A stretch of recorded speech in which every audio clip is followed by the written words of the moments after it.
Hi. അങ്ങനെ പത്രമാറ്റിൻ്റെ പുതിയൊരു വിശേഷത്തിലേക്ക് എല്ലാ കൂട്ടുകാർക്കും സ്വാഗതം.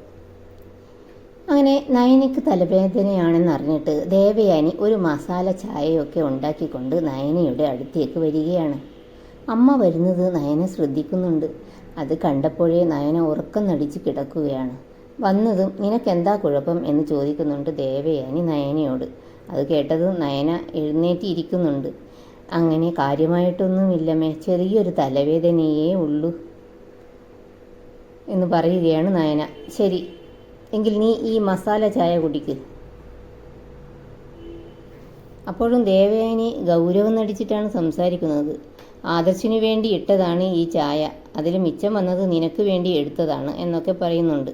പിന്നെ ദേവയാനിക്ക് ഉള്ളിൽ നല്ല ആശങ്കയുണ്ട്. അതുകൊണ്ട് തന്നെ നയനയെ ഹോസ്പിറ്റലിലേക്ക് പോകാൻ നിർബന്ധിക്കുന്നുമുണ്ട്. അപ്പോൾ നയന പറയുന്നുണ്ട്, ഇല്ലമ്മേ, എനിക്ക് അധികമായിട്ടൊന്നും ഇല്ല, കൂടുതലാണെങ്കിൽ ഞാൻ ഹോസ്പിറ്റലിൽ പോയിക്കൊള്ളാം എന്നൊക്കെ പറയുന്നുണ്ട്. അപ്പോൾ ദേവയാനി പറയുന്നുണ്ട്, നിനക്ക് എന്തെങ്കിലും അസുഖം വന്നാൽ ഞങ്ങൾ നിന്നെ നോക്കാത്തതാണെന്ന് നിന്റെ വീട്ടുകാർ പറയും, അതുകൊണ്ടാണ് പറയുന്നത് എന്നൊക്കെ പറഞ്ഞ് ദേവയാനി അവിടുന്ന് പോകുന്നുണ്ട്. എങ്കിലും മരുമകളെ ആലോചിച്ച് മനസ്സിന് വല്ലാത്തൊരു അസ്വസ്ഥതയുണ്ട് ദേവയാനിക്ക്. ഉള്ളിലുള്ള സ്നേഹമൊന്നും തുറന്നു പ്രകടിപ്പിക്കാനും കഴിയുന്നില്ല. പിന്നെ ദേവയാനി പോയിട്ട് മുത്തശ്ശിയോട് പറയുന്നുണ്ട്, അമ്മയുടെ കൊച്ചുമോൾ വയ്യാതിരിക്കുകയാണ്, ഹോസ്പിറ്റലിൽ പോകാൻ പറഞ്ഞിട്ടൊന്നും അവൾ കേൾക്കുന്നില്ല, അമ്മ ഒന്ന് അവളെ നിർബന്ധിക്കണം. അപ്പോൾ മുത്തശ്ശി ചോദിക്കുന്നുണ്ട്, അയ്യോ, അവൾക്ക് എന്ത് പറ്റി? നീയും നയനയും എന്തെങ്കിലും അസ്വസ്ഥതകൾ ഉണ്ടെങ്കിൽ ഉടനെ തന്നെ ഹോസ്പിറ്റലിൽ പോകേണ്ടതാണ്, ഒരു ഓപ്പറേഷനൊക്കെ കഴിഞ്ഞതാണ് എന്നൊക്കെ മുത്തശ്ശി അറിയാതെ അങ്ങ് പറഞ്ഞു പോവുകയാണ്.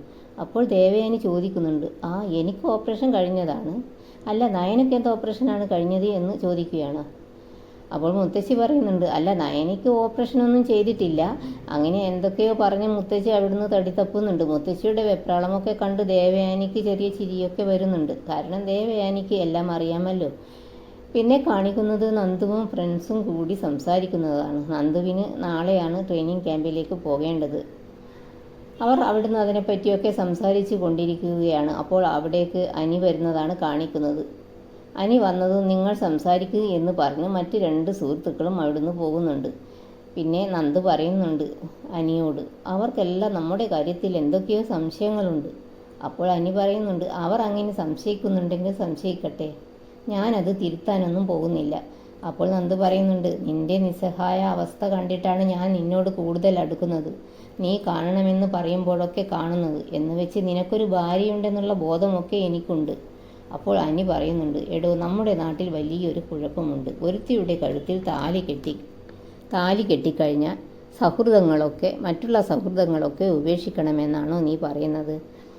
അങ്ങനെ അവർ ഓരോന്ന് സംസാരിക്കുന്നുണ്ട്. ഉള്ളിൻ്റെ ഉള്ളിൽ അവർ അടക്കിപ്പിടിച്ച സ്നേഹമൊക്കെ അവർ തുറന്നു പറയുന്നുണ്ട്. ഒടുവിൽ അനി പറയുന്നുണ്ട്, നന്ദു എന്ന് പറഞ്ഞ ഒരു ഫ്രണ്ട് എനിക്കില്ലായിരുന്നുവെങ്കിൽ പോലും അനാമികയെപ്പോലെയുള്ള ഒരുത്തിയുമായിട്ടുള്ള ജീവിതം സന്തോഷമായിരിക്കില്ല. അവളിൽ നിന്ന് രക്ഷപ്പെടാൻ പ്രാർത്ഥിക്കുകയാണ് ഞാനിപ്പോൾ. പിന്നെ കാണിക്കുന്നത് അനി നന്ദുവിന് വേണ്ടി ഒരു ഗിഫ്റ്റൊക്കെ കൊണ്ടുവന്നിട്ടുണ്ട്. ഒരു സ്വർണ്ണ മോതിരമാണ്. അത് നിർബന്ധിച്ച് അവളെ കൊണ്ട് വാങ്ങിപ്പിക്കുകയാണ്.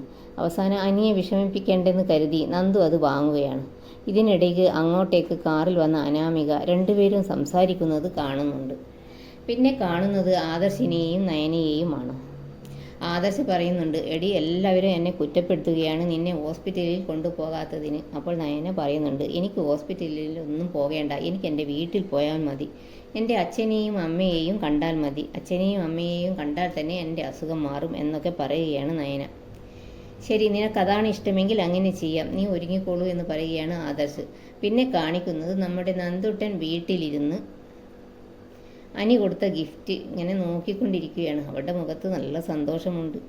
ശരിക്കു പറഞ്ഞാൽ പരസ്പരം അവർക്ക് 2 പേർക്കും അങ്ങോട്ടും ഇങ്ങോട്ടും പിരിയാൻ പറ്റാത്ത സ്നേഹമുണ്ട്. അത് നന്ദുവിന് നന്നായി മനസ്സിലാവുന്നുമുണ്ട്. അപ്പോൾ അങ്ങോട്ടേക്ക് കനക വരുന്നുണ്ട്.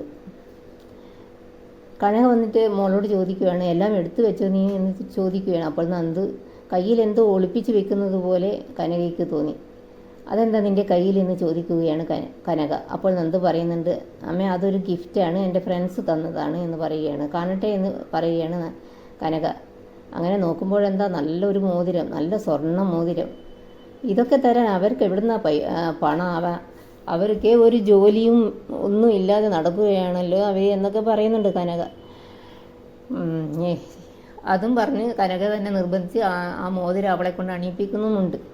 പിന്നെ അതിലിടക്ക് കനകയ്ക്കൊരു സംശയമുണ്ട്, ചോദിക്കുന്നുണ്ട്, ഇത് അനിയൊന്നും തന്നതല്ലല്ലോ എന്ന് ചോദിക്കുന്നുണ്ട്. അപ്പോൾ നന്ദ് പറയുന്നുണ്ട്, ഇല്ല അമ്മേ, അനി തന്നതൊന്നും അല്ല എന്ന് പറയുന്നുണ്ട്. ഇനി ചിലപ്പോൾ അനിയും വരാൻ സാധ്യതയുണ്ട്, നിനക്ക് ഗിഫ്റ്റ് തരാനും സാധ്യതയുണ്ട്. അങ്ങനെ അവൻ എന്തെങ്കിലും ഗിഫ്റ്റ് തരികയാണെങ്കിൽ നീ ഒരിക്കലും വാങ്ങരുത് എന്ന് പറയുകയാണ് കനക. അതോടെ ഇന്നത്തെ കഥ ഇവിടെ അവസാനിക്കുകയാണ്. നിങ്ങൾക്ക് ഈ വീഡിയോ ഇഷ്ടപ്പെടുമെന്ന് വിശ്വസിക്കുന്നു. ഇഷ്ടപ്പെട്ടാൽ സബ്സ്ക്രൈബ്, ലൈക്ക് എല്ലാം ചെയ്യണേ. Thanks for watching.